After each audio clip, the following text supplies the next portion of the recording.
Aujourd'hui, je voudrais te parler d'une histoire qui s'est passée il y a très longtemps dans un pays lointain.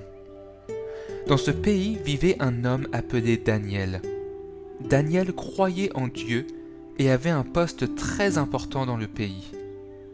Il était un des ministres qui gouvernait tout le pays. Il n'y avait que le roi qui était au-dessus de lui, et il faisait chaque jour de son mieux pour que le roi soit content de son travail. Mais malheureusement, d'autres ministres devinrent jaloux de Daniel. Pourquoi réussit-il mieux que nous? Nous ne voulons pas qu'il soit notre chef. Alors, ils ont commencé à l'espionner afin de trouver une erreur que Daniel pourrait faire. Si jamais ils trouvaient quelque chose contre Daniel, ils pourraient le dire au roi et accuser Daniel. Mais Daniel ne faisait aucune erreur et travaillait parfaitement pour le roi. Voyant qu'ils ne pourraient pas accuser Daniel sur son travail, ces méchants hommes essayèrent de trouver une autre raison pour l'accuser. Ils allèrent devant le roi et, sachant que Daniel priait tous les jours, ils dirent au roi : « Ô roi, nous souhaiterions te proposer une nouvelle loi. Pour les 30 prochains jours, interdis à tout le monde dans le pays de prier quelqu'un d'autre que toi.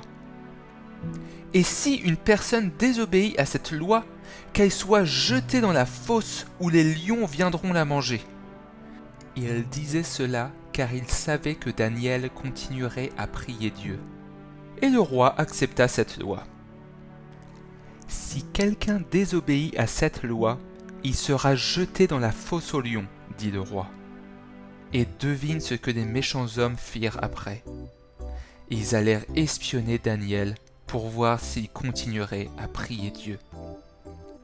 Et Daniel continua de prier Dieu. Même si le roi l'avait interdit, Daniel savait que c'était plus important d'obéir à Dieu que d'obéir au roi.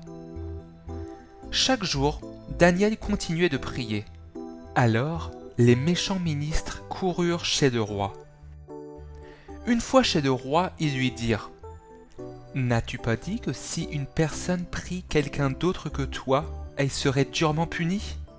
Qu'elle serait jetée dans la fosse aux lions ? » ?»« Oui, dit le roi. »« Eh bien, Daniel continue de prier Dieu tous les jours. » Le roi ne s'attendait pas à cela. Il aimait Daniel.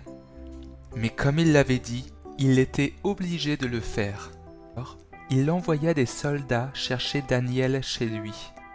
Le roi essayait de sauver Daniel, mais il ne pouvait malheureusement pas revenir sur sa décision.